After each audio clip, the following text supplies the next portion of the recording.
Java Bank merupakan nama dari Bank Indonesia sebelum dinasionalisasikan.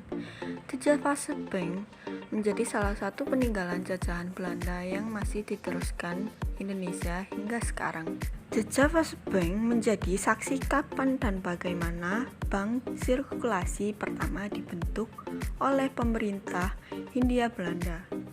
Bahkan Java Bank menjadi bank pertama yang menjalankan kegiatan perbankan di Hindia Belanda. Mengusung konsep Neo-Renaissance, gedung Java Bank memiliki beberapa ciri khas desain Renaissance seperti unsur simetris. 5 jendela yang berada di depan diimbangi dengan jumlah yang sama di sisi belakang. 3 jendela berukuran sama juga dipasang di sisi kanan dan kiri bangunan. Pengaruh budaya Romawi pada gaya Renaissance juga bisa dirasakan dengan adanya pilar pada masing-masing kolom jendela. Gedung Java Bank didesain lebih ramah terhadap iklim tropis di Indonesia.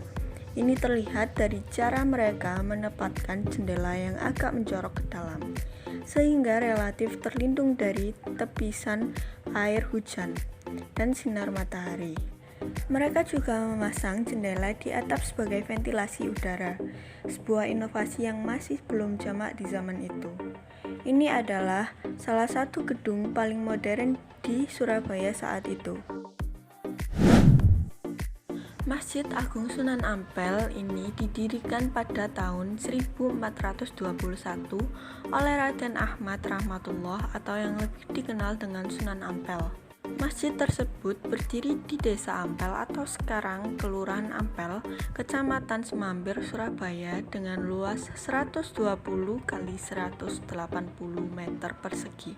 Masjid Agung Sunan Ampel memiliki gaya arsitektur perpaduan antara Jawa kuno dan Arab Islami. Kayu jati dari berbagai wilayah di Jawa Timur didatangkan untuk menjadi bahan dasar masjid ini. Dari arsitektur bangunannya dapat terlihat masjid ini masih menggunakan alkulturasi budaya lokal dan Hindu-Buddha. Rumah sembahyang adalah rumah yang dikhususkan untuk memperingati dan menghormati leluhur dari suatu keluarga, marga, atau klan. Di dalamnya tersimpan papan nama arwah leluhur yang bersangkutan. Bangunan ini memiliki desain khas arsitektur Tiongkok.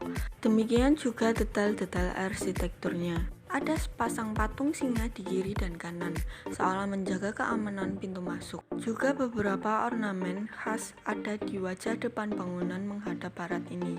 Dulunya di atas jendela ada hiasan dengan tulisan beraksara Mandarin. Namun kini tinggal bekas-bekasnya saja setelah meletus peristiwa G30S.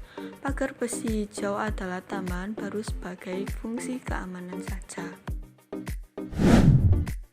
Arca Djoko Dolok merupakan salah satu cagar budaya yang ada di Jalan Taman Apsari, Surabaya. Arca Djoko Dolok merupakan peninggalan dari Kerajaan Singosari dan merupakan perwujudan dari raja terakhir Kerajaan Singosari, yakni Raja Kertanegara. Arca Djoko Dolok dipahat oleh seseorang yang bernama Nada, dan pembuatannya dilakukan sekitar 3 tahun sebelum Raja Kertanegara meninggal karena dibunuh oleh tentara Jayakatwang. Arca Djoko Dolok memiliki panjang 166 cm, lebar 138 cm, serta tebal 105 cm.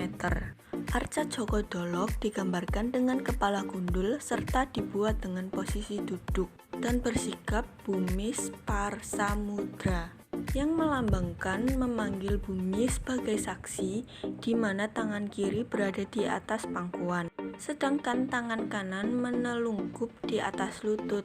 Pada alas sandar Arca Djoko Dolok terdapat prasasti dengan bahasa Sanskerta yang berisi 19 bait yang mengandung 5 makna sejarah yang berkembang pada masa itu, yakni mengenai perebutan kekuasaan terhadap pembagian tanah Jawa menjadi Jenggala dan Panjalu, yang mana akhirnya keduanya dapat disatukan kembali oleh Raja Wisnuwardana.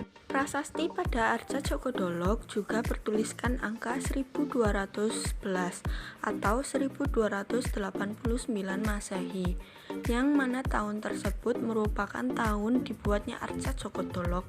Selain itu, prasasti tersebut juga berisi tentang pembagian kerajaan Airlangga serta penobatan Raja Kertanegara sebagai Buddha.